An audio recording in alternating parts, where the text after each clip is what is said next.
the shadowed heart of Redwood National Park, where ancient trees pierce the heavens like jagged teeth against the sky, a fire lookout named Sam Carnes sought refuge in 2010 from a life of urban decay. The tower he called home, a weathered wooden structure perched on a ridge overlooking the coastal redwoods, was a relic of a bygone era, its planks groaning under the weight of solitude. Sam had fled Sacramento, where the air stank of exhaust and regret, his apartment a mausoleum of overdue bills, burnt microwave dinners, and the judgmental stare of his tabby cat, Mr. Whiskers. He craved the simplicity of the forest, where the scent of pine and damp earth would greet him each morning, and the only sounds were the rustling leaves and the distant cry of a hawk. But the redwoods, with their towering grandeur and whispering winds, held secrets far darker than he could have imagined, secrets that would unravel his sense of safety and leave him forever changed, a man haunted by the wild's unyielding gaze. Sam's early days in the tower were a balm to his frayed nerves. He settled into a rhythm as predictable as the tides. Mornings spent recording weather conditions in a battered notebook, afternoons scanning the horizon for the telltale wisps of smoke, and evenings chatting on the radio with Charlie, a fellow lookout stationed a few miles away in another tower. Their conversations were a lifeline, a tether to humanity in the vast sea of green that stretched endlessly around them. The forest canopy below was a dense mosaic, its shades of emerald and jade swallowing sound itself, leaving only the occasional snap of a twig or the mournful hoot of an owl.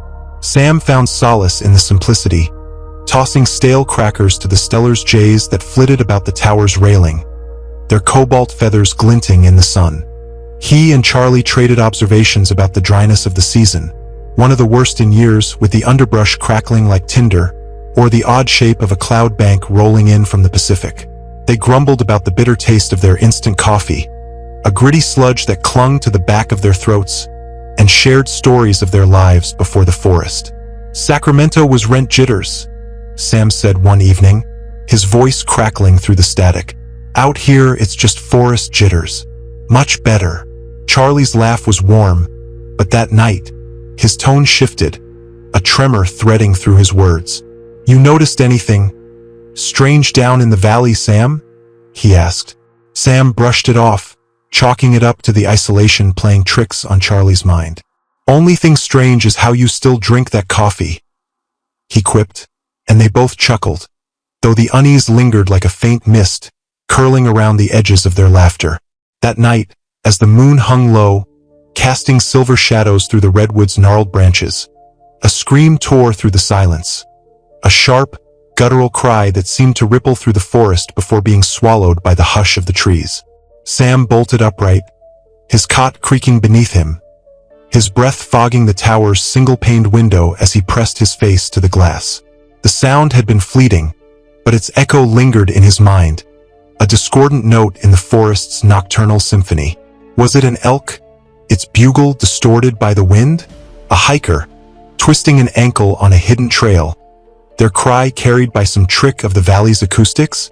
His mind raced with rational explanations, but his gut churned with a primal dread he couldn't shake, a feeling that something was watching from the shadows below.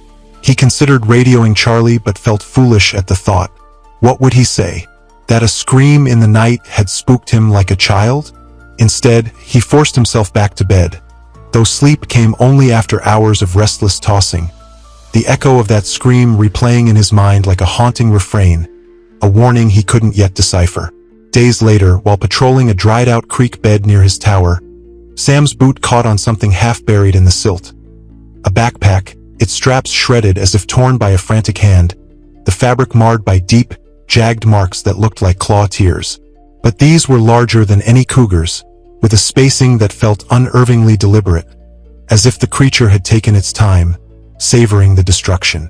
Sam's heart thudded in his chest, his fingers trembling as he traced the gashes, the nylon fraying under his touch. Cougars roamed these woods, their attacks on humans rare but not impossible. There had been a documented case in 2004, a hiker mauled near Orick, just 20 miles south. Yet something about the marks felt wrong, as if they belonged to a creature that defied the natural order, something that had evolved in the shadows of these ancient trees, unseen by science. He radioed the ranger station, his voice steady despite the tremor in his hands, reporting the find and its coordinates. The rangers were dismissive at first, their voices crackling through the static with a casualness that grated on Sam's nerves. "Probably just a bear," one said, promising to check the missing person's log. But their tone carried the weight of routine, as if they'd heard such reports before and found nothing but shadows. Sam stored the backpack in his tower, shoving it into a corner beneath a tarp, but its presence loomed like a specter, a constant reminder of the unease creeping into his once peaceful routine. Each night, as he climbed into his cot, he swore he could hear the faint rustle of nylon, as if the backpack itself were whispering secrets he wasn't ready to hear. That evening, Charlie's voice crackled through the radio again, this time laced with a raw edge of fear that made Sam's stomach clench.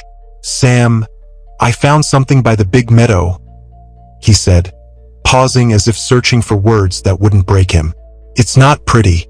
You might want to get over here." A cough followed, then a weak attempt at humor. "Don't worry, I've already done the part where I almost pass out, so you won't have to."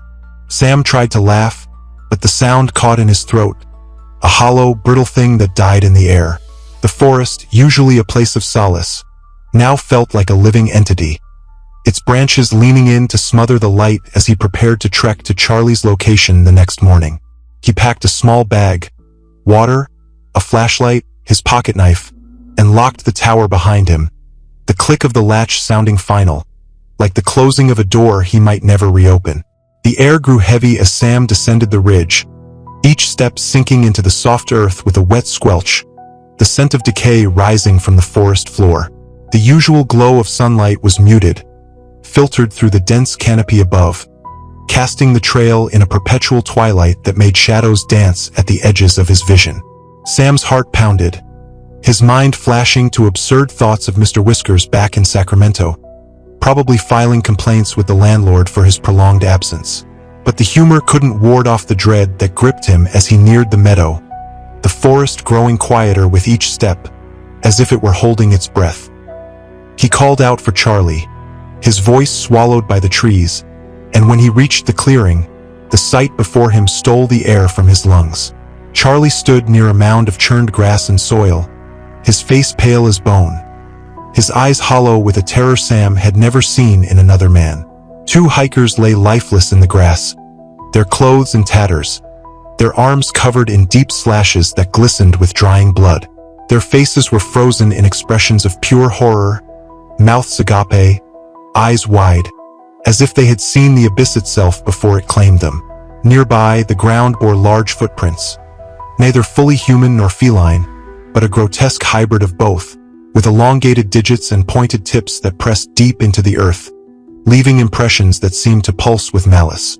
Charlie let out an unsteady laugh, the kind born of desperation, his voice cracking as he spoke.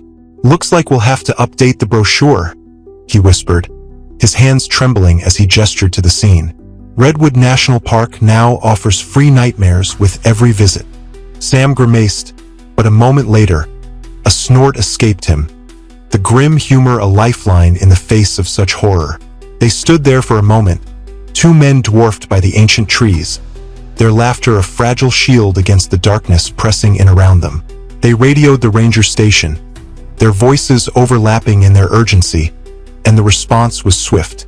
A helicopter arrived that afternoon, its blades slicing through the silence, kicking up clouds of dust and pine needles as it landed in the meadow.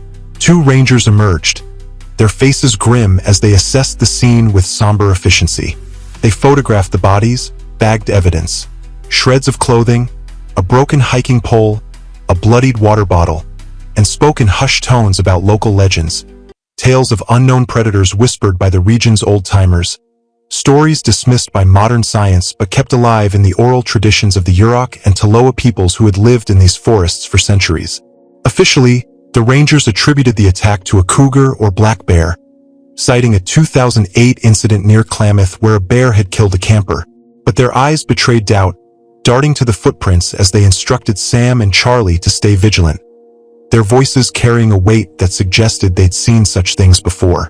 That night, Sam returned to his tower alone, the helicopter's departure leaving a void in the air, the forest reclaiming its silence. His senses were heightened to a razor's edge, every creak of the wooden structure, every rustle of leaves outside, sending his pulse racing. He sat by the window, a mug of cold coffee forgotten in his hands, staring into the darkness as if he could will the answers to appear. Around midnight, the tower's steps groaned beneath him, a slow, deliberate sound that made his blood run cold, each creak a heartbeat in the stillness. He grabbed his flashlight, its beam trembling as he aimed it downward, the light cutting through the shadows like a blade. The glow caught a silhouette, larger than a bobcat, with a hunched back and a long twitching tail that lashed against the night air.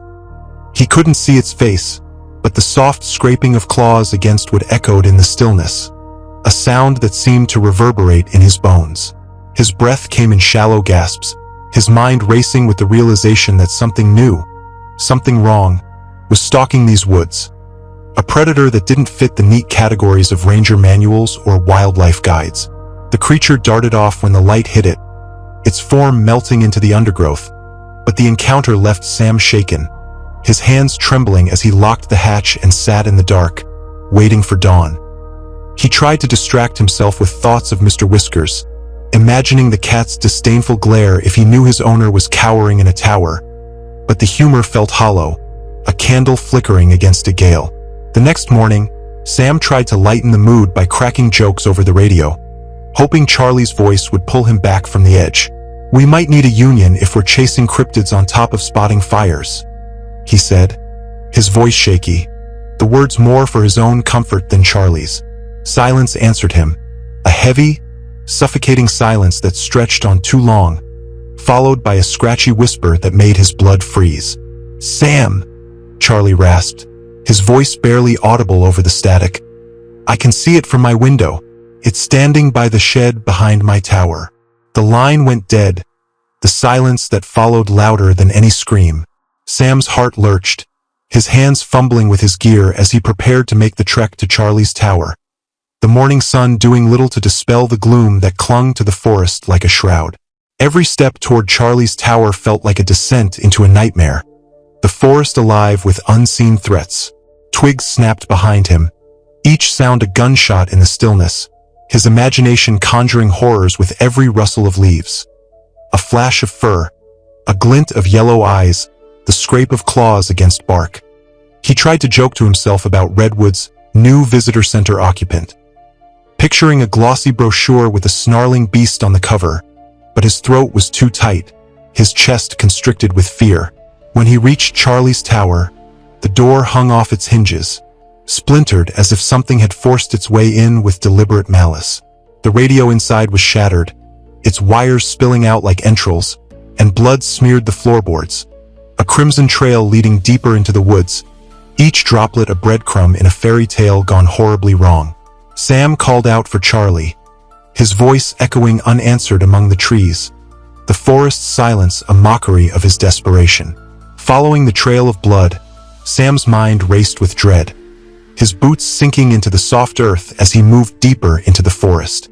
The air grew colder, the scent of pine giving way to something metallic, a coppery tang that made his stomach churn.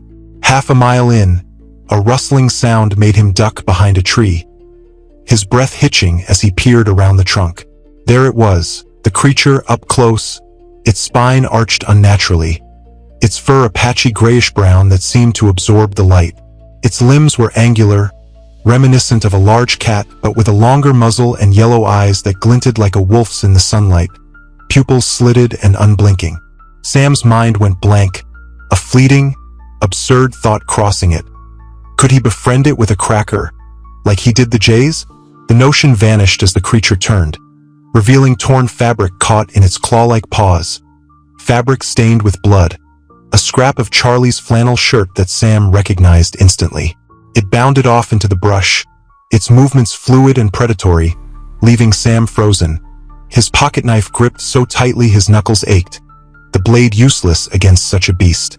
Broken branches and trampled ferns led him to Charlie, crumpled against a tree trunk, his shirt shredded, his abdomen marred by deep cuts that oozed with every shallow breath. He managed a weak smile as Sam approached, his voice a whisper against the forest's oppressive silence. "Took you long enough," he rasped, trying to stand, his legs trembling beneath him. Sam hoisted him up, ignoring the blood soaking through his own clothes, the warmth of it a stark contrast to the chill in the air, and helped him back toward the tower.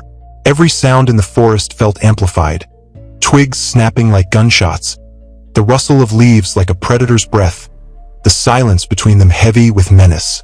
Charlie tried to joke, his voice weak, his breath shallow. "If I wanted a bigger scar to brag about, I definitely got it," he said, but the words were strained, his face pale as death. By the time they reached the tower, Charlie could barely speak, his body slumping against Sam's shoulder. Sam settled him on the cot, using what little first aid knowledge he had to stem the bleeding. Wrapping the wounds with torn strips of a spare shirt, his hands slick with blood, and radioed for evacuation. His voice cracked with desperation, the dispatcher asking him to repeat himself as he fought to keep his composure, the weight of the moment pressing down on him like the forest itself. Dusk fell as Sam kept watch from the tower window, scanning the tree line for any sign of the creature, his flashlight clutched like a talisman. Shadows flickered in his peripheral vision, the beast's shape shifting between the trunks, a specter that refused to show itself fully. It never came closer, but it didn't leave either, its presence a constant weight on Sam's mind, a predator biding its time. He imagined confronting it with a one-liner, "If you're collecting Redwood souvenirs, you've got enough." But the thought felt hollow, his fear too raw, too real. The helicopter arrived at daybreak, its rotor wash scattering leaves as rangers loaded Charlie onto a stretcher. His breathing shallow but steady, a small mercy in the face of such horror. Sam watched them lift off, relief warring with dread as he packed his own gear, preparing to relocate to the ranger station while the higher-ups deliberated. Would more people end up like those hikers, their bodies torn apart, their screams swallowed by the forest? Would search parties stumble into the same nightmare, their flashlights catching glimpses of a creature that shouldn't exist? At the ranger station, Sam overheard whispers among the staff. Rumors of footprints that didn't match any known species, speculation about underground caves harboring ancient, undocumented predators. Some spoke of local farmers' tales, passed down through generations, of a savage beast that stalked livestock under the cover of night, a creature the Yurok called Saint-Alden, meaning shadow hunter, in their oral histories. The official explanation labeled the attacks as cougar-related, citing a 2012 study that documented a rise in cougar sightings near the park's borders, but Sam knew better. He couldn't shake the feeling that the Redwood region would never be free of this threat. Perhaps the creature was a lone survivor of a hidden lineage, a relic of a time when the forest was untamed by human hands, or maybe it had wandered in from a remote part of the mountains, driven by hunger or instinct. All he knew was that once you witnessed something like that, you never felt safe again. Not in the forest, not in the city, not even in your own skin. The Redwood National Park of 2010 was not an isolated case, a singular nightmare in a sea of tranquility. The pattern of terror stretched across America's wild places, a tapestry of horror woven through decades and regions, each thread a story of survival and loss. In 2011, Avery Hall, a fire lookout in Great Sand Dunes National Park, Colorado, encountered a similar terror, one that would shatter his illusions of safety and leave him questioning the very nature of the wilderness he loved.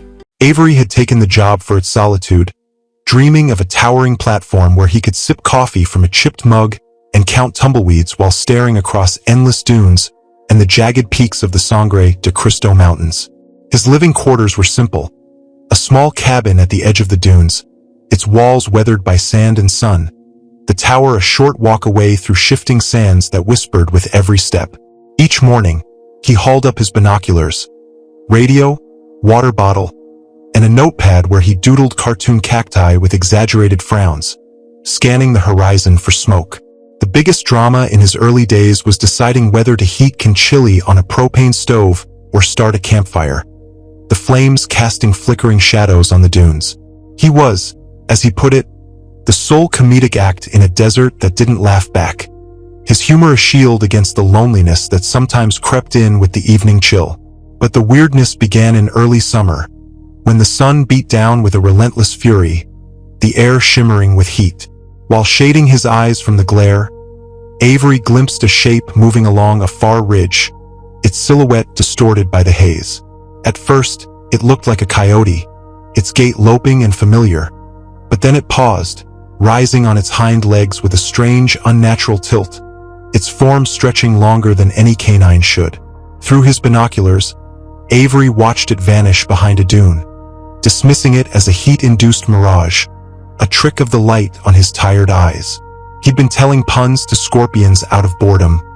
What do you call a cactus with a temper? A prickly personality. So he didn't trust his own senses. Days later, he hitched a ride with Ranger Carla to the main station, the Jeep rattling over sandy trails as the dunes stretched endlessly around them. Carla, a no-nonsense ranger with a sun-weathered face, claimed she could smell an unapproved campfire 3 miles away, her nose twitching as she drove.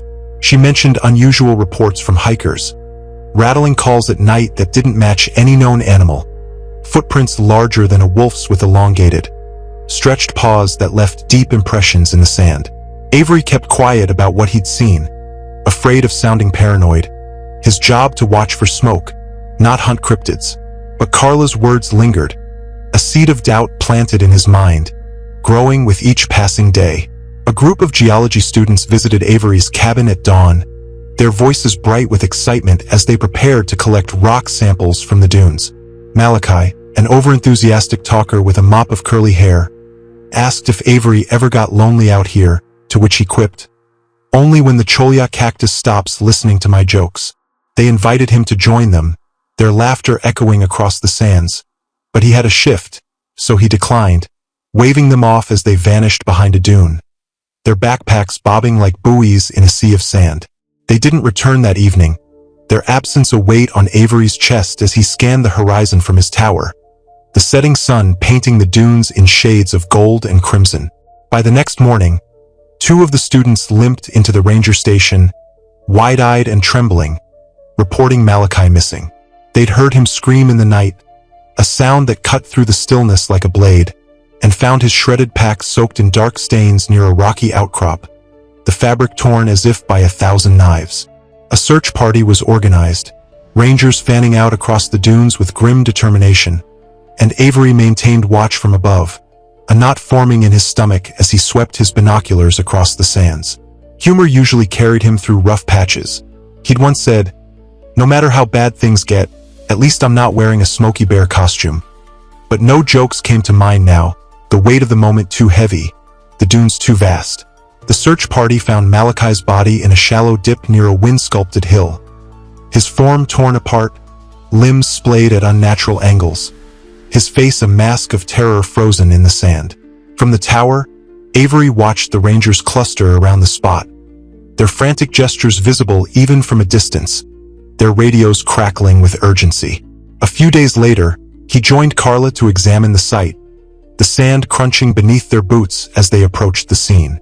They found impressions matching the students' accounts, large, elongated paw prints with a faint trailing mark, as if a tail dragged behind, the sand around them disturbed in a chaotic dance of predator and prey. A partial print looked almost humanoid, the toes too long, the arch too pronounced, prompting Avery to mutter, if Bigfoot vacations in Colorado, he picked the strangest spot.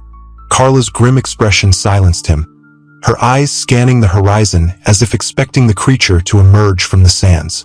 That night, the wind battered his cabin, the walls creaking under the assault, and Avery swore he heard scratching at the corners, a slow, deliberate sound that made his blood run cold. He tried to laugh it off. "Avery, if your greatest fear was a pay cut, you wouldn't be in this predicament." But the unease lingered, a shadow that refused to leave. A week later, 2 more hikers went missing near Medano Creek, their campsite abandoned, their gear scattered across the sand like the aftermath of a storm. Avery joined the rangers on the ground, armed with a flare gun that felt woefully inadequate, while Carla carried a rifle, her jaw set with determination. They found the hikers' bodies behind a cluster of cottonwood trees, one with gruesome injuries, deep slashes across the chest, the ribs exposed like the bars of a cage. The other clutching a tree trunk, face contorted in terror, her hands bloodied from clawing at the bark. Dried blood stained the wood, more footprints and broken branches littering the scene, a testament to a struggle that had ended in silence. Some rangers whispered about a rabid cougar, citing a 2009 incident where a cougar had attacked a hiker near Alamosa, but the footprints didn't match, and cougars didn't stand on two legs, didn't leave trails that spoke of cunning and intent. That night, Carla stayed at Avery's cabin, the two keeping watch with flashlights and bitter coffee, the air thick with tension. Around midnight, a heavy thump sounded outside, the sound reverberating through the cabin's thin walls. Through the window, under the moon's silver glow, Avery's flashlight caught two pale eyes reflecting back, glowing like twin moons in the darkness. The creature dwarfed any canine, its limbs bent like a praying mantis, covered in wiry fur that shimmered with sand. It scuttled away when the beam hit it, its movements unervingly fast, but Carla's whisper confirmed Avery's fear. "We're dealing with something we've never seen before." The park closed off areas to visitors, orange tape fluttering in the wind like a warning. Though thrill seekers ignored the barriers, their curiosity a magnet for disaster. Ranger patrols increased, their boots leaving fresh tracks in the sand as they searched for answers, finding only fresh remains. Always torn, scattered, partially consumed, the sand around them stained with the rust of dried blood. One late afternoon, a young ranger named Deshawn stumbled near Avery's tower, claw marks raking his arm, blood dripping onto the sand as he gasped for breath. "It ambushed me while I was checking a trail camera," he muttered, his eyes wide with terror. "I fired a shot, might have grazed it. It stared at me like it was judging me." Paramedics rushed him away, their faces grim as they loaded him into the jeep, but Avery doubted he'd ever recover fully, the memory of those eyes a scar on his soul. A team with tranquilizers was dispatched, their radios crackling with coordinates and plans, but they found only older prints, no fresh clues, the creature a ghost in the sands. Avery resigned soon after, unable to shake the sense that the creature was too cunning, recognizing their patterns, waiting for the right moment to strike again. He left the dunes behind, the endless sand stretching into the distance as he drove away, but the memory of its shape streaking across the sand, the enormous footprints, and the remains of those who never stood a chance haunted him, a nightmare etched in shades of gold and crimson. In 2008, Henry Clean faced a similar nightmare in Bridger Teton National Forest, Wyoming, where the air was sharp with the scent of pine and the promise of snow. Stationed in a tall metal tower on a ridge overlooking miles of forest and rock, Henry climbed the creaking steps each morning, coffee in one hand, radio in the other, the wind howling at that height like a chorus of ghosts. The tower was a skeleton of steel, its platform swaying slightly in the gusts, offering a panoramic view of the wilderness below. Pine forests stretching to the horizon, broken only by the jagged peaks of the Tetons in the distance. One day, through his binoculars, he spotted an unusual clearing. Saplings pressed down as if by a great weight, branches snapped like twigs, a raw patch of earth glinting under the sun. The soil churned in a way that spoke of violence. He reported it to the dispatcher, Maria, a cheerful woman with a laugh like wind chimes, who suggested it might be a slide area and asked him to investigate.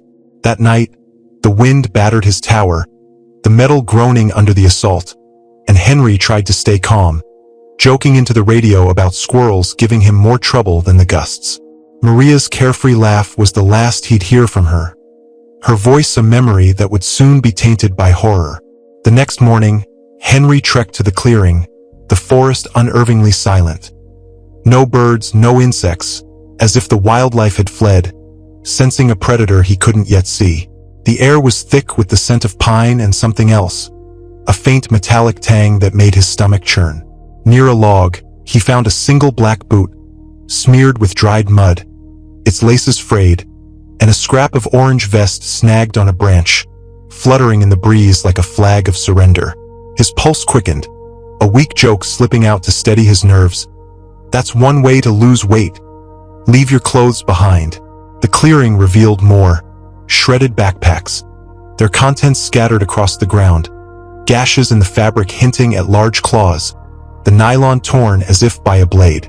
Footprints led deeper into the pines, spaced far apart, as if someone had run for their life, the impressions deep and uneven. 50 yards in, Henry found a body, face down, limbs slashed, dark stains soaking the ground. The pine needles around it matted with blood. A presence lingered in the air, the forest bracing for something, the silence a living thing that pressed against his skin. "This is definitely not how I wanted to find new friends," Henry whispered, his voice hollow, the words a feeble attempt to ward off the terror clawing at his chest.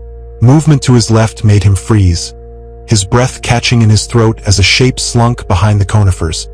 Too big for a stray dog, low and powerful, its movements deliberate.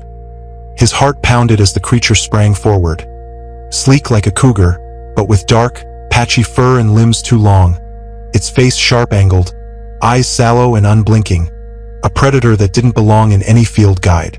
A metallic smell filled the air, its jaws stained with dried blood, the scent mingling with the pine to create a sickening miasma. Henry turned and ran, crashing through branches, his boots slipping on the pine needles as he scrambled up a thick pine, the bark rough against his hands. He perched on a branch, his chest heaving, watching as the creature circled below, its limp suggesting a prior injury, its eyes glinting with a sly awareness that made his skin crawl. It eventually slunk away, its form swallowed by the forest, but Henry waited an hour before climbing down, his hands trembling as he descended. He found another corpse, a woman with defensive wounds, her pack torn open, her hands bloodied from fighting a battle she couldn't win. Guilt crushed him for not stopping to help, but survival drove him back to the tower, his legs shaking with every step, the forest's silence a mocking witness to his cowardice. That night, the creature returned, prowling the tower's base, its claws scraping the metal steps with a sound like nails on a chalkboard, each scrape a promise of violence. Henry lit a flare, its red burst illuminating the night, casting the creature's form in stark relief. Its hunched back, its twitching tail, its eyes glowing like embers. The beast hissed, a rasping sound that echoed in the stillness, before retreating into the darkness, its departure a temporary reprieve. At dawn, the rescue team arrived, their faces grim as they surveyed the clearing, finding more remains dragged around the site, claw marks in the dirt, torn packs scattered like confetti.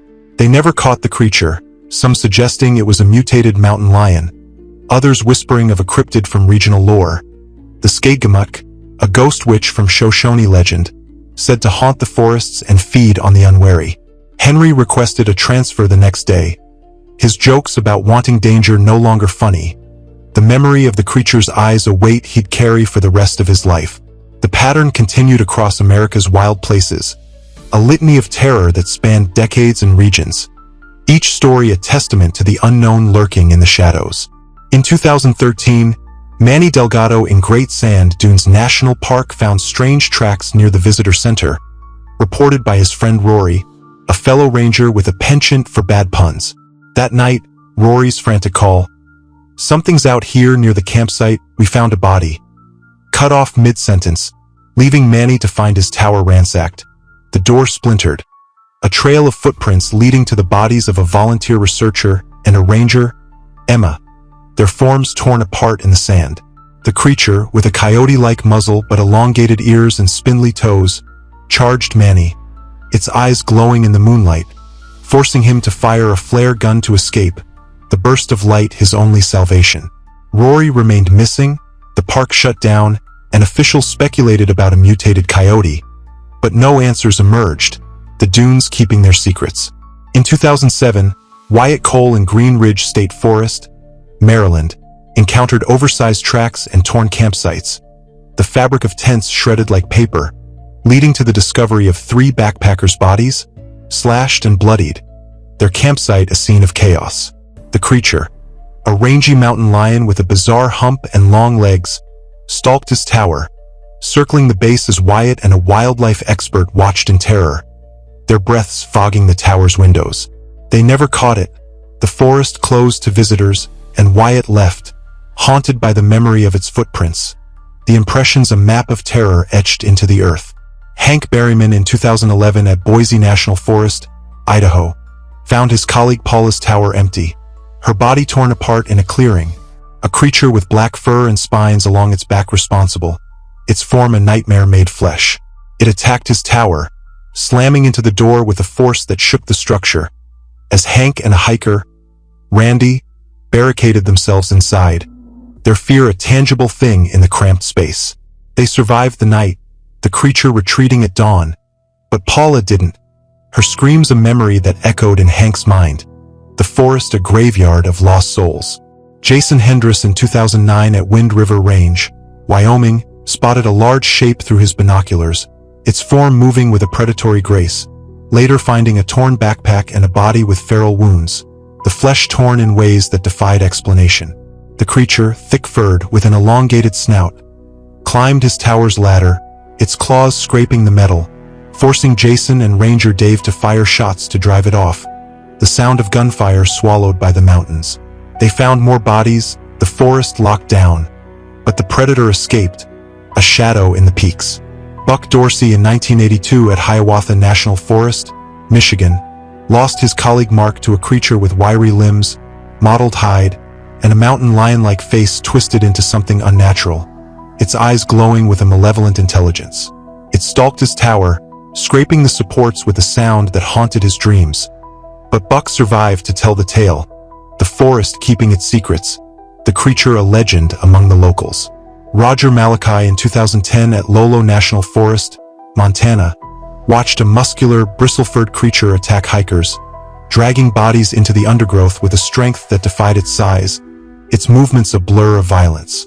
It prowled his tower, forcing Roger and his partner Tyler to barricade themselves inside, their breaths shallow as they waited for dawn. They escaped at daybreak, finding more bodies, the creature vanishing into the wilderness, a phantom of the forest. Christopher Adler in 2013 at Mark Twain National Forest, Missouri, found campsites torn apart, his friend Chester's body among the remains, the ground soaked with blood. A giant, lizard-like creature with reflective eyes attacked, killing Ranger Kevin and forcing Christopher to flee, his legs burning as he ran through the underbrush. The forest held its secrets, and Christopher quit, haunted by the creature's scaled form. Its hiss a sound he'd never forget. Cassidy Brandt in 2008 at Ouachita National Forest, Arkansas, discovered footprints and a ravaged campsite. The tents shredded, the ground scarred with claw marks, later facing a creature with patchy fur and a hyena-like form, its laugh a chilling echo in the night. It killed her colleague Jared, injured Kim, and stalked Cassidy as she dragged them to safety, her arms burning with the effort. The Rangers found more remains, but the creature eluded capture, leaving Cassidy to abandon her post, the forest a place of nightmares. Kyle Morrissey in 2012 at Redwood National Park, California, found his friend Henry's body, shredded by a tall, lean creature with reptilian legs and a coyote-like muzzle, its form a grotesque fusion of predator and myth. It chased him to his tower, pacing below as Kyle waited for rescue, the creature's eyes glowing in the darkness. The Rangers recovered bodies but never caught the beast, leaving Kyle to wonder if it still lurked among the redwoods, a shadow among the giants. In 2006, Elena Vasquez, a botanist studying rare flora in Olympic National Park, Washington, stumbled upon a horror that would end her career. Elena had spent weeks in the park, her days filled with the quiet joy of cataloging ferns and mosses, her evenings spent in a small tent near the Hoh rainforest, the air thick with the scent of cedar and rain. One morning, while following a deer trail, she found a clearing marked by broken branches and a foul smell, a stench that made her gag. Rotting meat mixed with something acrid, like burnt hair. In the center of the clearing lay a hiker's pack, its contents scattered, the fabric torn by claws that left marks too large for any bear. Elena's hands shook as she photographed the scene, her scientific mind racing for explanations, but her instincts screamed at her to leave. That night, her tent was circled by something heavy, its breaths rasping in the darkness, its claws dragging through the dirt. She caught a glimpse of it in the moonlight, tall, with a hunched back and a face that was neither bear nor wolf, but a twisted amalgamation of both. its eyes glowing with a hunger that made her blood run cold. Elena fled at dawn, abandoning her research, her notes left behind in the tent.